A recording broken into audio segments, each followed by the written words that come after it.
Hey guys, and welcome back to another YouTube video. In this video, we'll be going through the Western Bulldogs versus Sydney Swans game, in which Western Bulldogs ran over the top of the Swans. I'm pretty sure most of the actual team statistics, the Swans actually won in. It was just the Bulldogs were more effective going forward. In the end, I believe they kicked, they did kick 5 goals, 9 to I think 4 goals, 8 was it, I want to say? Yeah, no, Swans kicked 5 goals too, so it's just Bulldogs somehow had, I think, less inside 50s, but more shots on goal in the end, and they were able to win it against the Swans by 7 points. So anyway, let's jump into this recap here, and let's go to here. Edmonds finally turned up in her double. She ended up going 90 points, which was a pretty good effort from her. And so yeah, 30 hit-outs, 12 touches, 3 marks, 5 tackles, and a behind for 90 points from her. Pretty sure she should have slotted her set shot. She missed from about 25 out straight in front. So yeah, that was pretty disappointing that she did miss that. But for all of us non-owners, then it was probably a good thing, given that she's given us an absolute annoyance this whole year when you had her.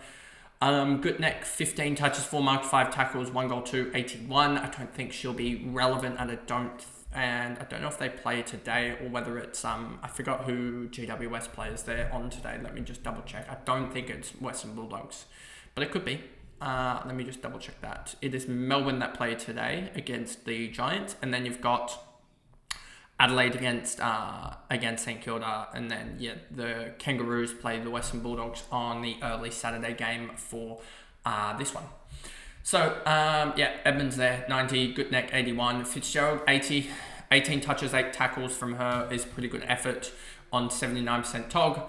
Ellie, is that Bennett's? Yeah, Bennett's 58, Pritchard 58. I don't know whether Pritchard was injured or not. I just need to double check that. Let me just double check that.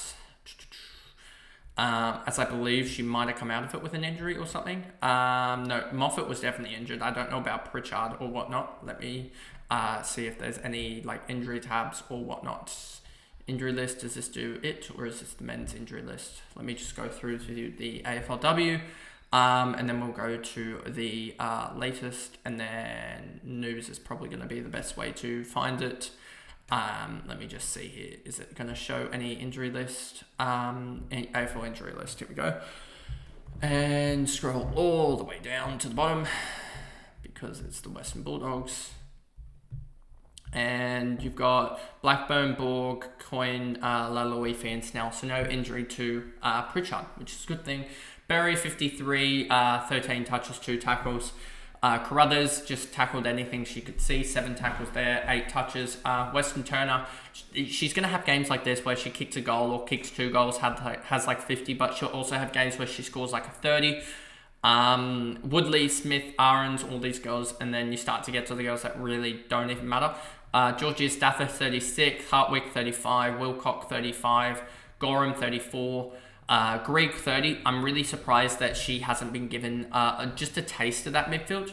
If we just quickly look at this here, I thought that she would be a little bit better, serving a little bit of time in the midfield. She had 1 CBA basically all year, and just feels like she's being a little bit choked up forward a little bit, and can be used more on ball, at least because that's where she's probably going to generate a lot more tackles and a lot more pressure around the ball, rather than up forward, where they're not really getting the ball up forward as much, even though they've won their last couple games against injury-riddled sides, mind you. But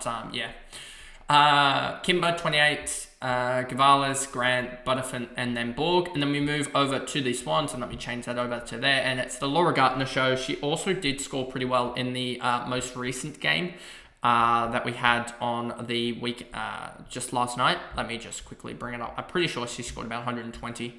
109 for her in the most recent game. So looks like she's going to score well in her last 3 so far, and really be one of the ones that's actually going to put up decent scores in the double.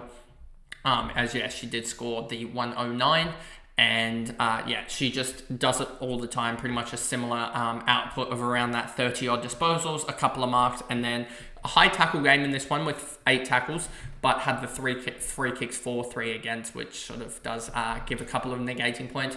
One girl I've been really surprised with recently, and definitely she did stand up again, has been Hurley.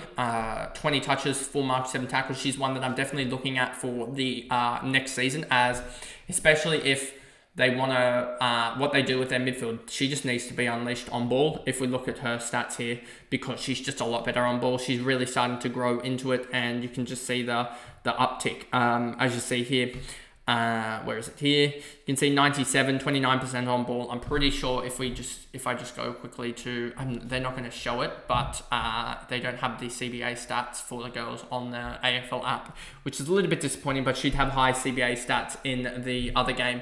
And I think she's just starting to show that she can really generate some really good, and I think she's one that could really leap for AFL fantasy, AFL women's fantasy. You can see here, to start the year, it's this 68, 94, 59, 73. Then she scored 97, and then in the most recent double, she started with a 100 score.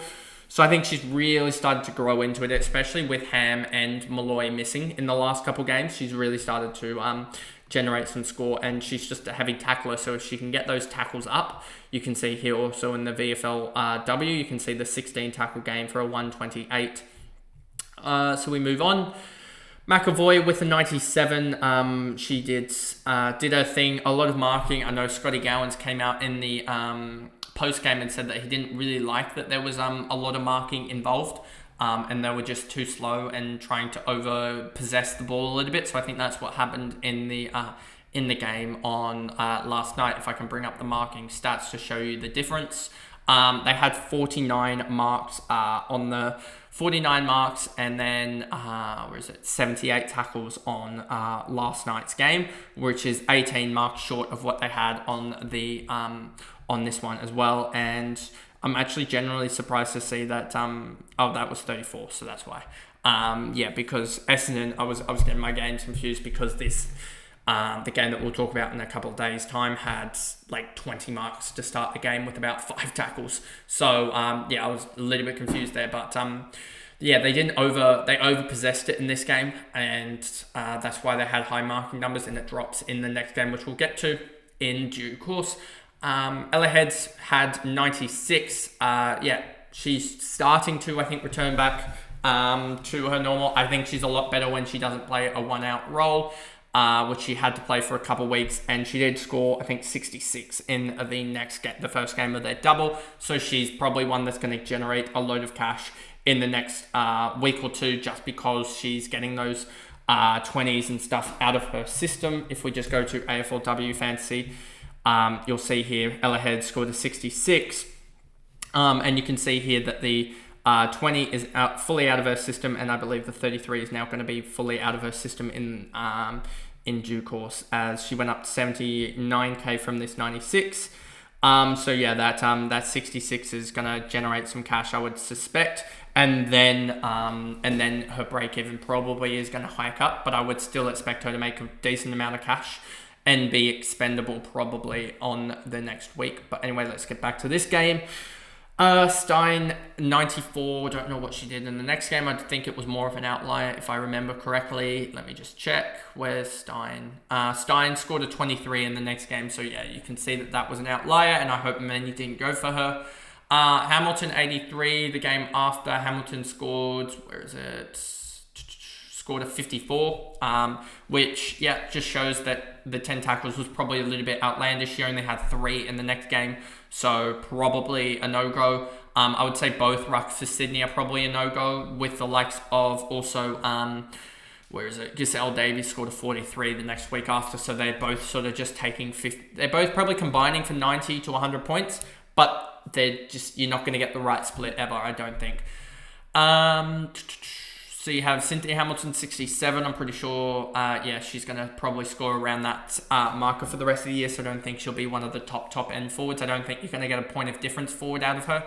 Kennedy, I think she's on ball in the in AFL Fantasy, AFLW Fantasy, so that's not going to be relevant, I don't think. Mitchell, 63, she's a key defender. Moffat's injured out for the year, so she will be heavily reduced in price, I would think. I don't know if she gets, I don't know how many games it takes to quantify for the to have that score be taken as her best, as in, I don't know whether it will be taken as she'll start at a 58 or whether she'll start as a discounted 88, which that could be huge next year if she's starting at a 58, because that'll be value. That would be, I don't know exactly what it would be at if I just jump over here, but yeah, she's out for the year, and a 58 times the magic number, 58 times the 12.95, she'd start at 751k, which would be absolutely huge. Privatelli, Hassinger, Sergeant Williams, Biraldson, O'Sullivan, Shepherd, Vale, Grundon, Cooper as well. 77% TOG in this one, which was a lot higher than what she got in last night's game. But she looks like she's able to rack up tackles for fun when she really does actually get an on-ball role, which she didn't really get on this game. But I can tell you in the next game she lays like, I think, 8 tackles or something like that, and really looks good. But yeah, just needs to get that TOG up and have some midfield exposure, because she looks like someone that is built ready to play on ball. And then Whelan and Bullas, and that pretty much is the video there going through the AFLW Fantasy AFLW game between the Bulldogs and the Swans. If you did enjoy it, remember to like and subscribe, turn the notification bell on so you know when I upload, and I'll see you guys in the next video. Bye guys.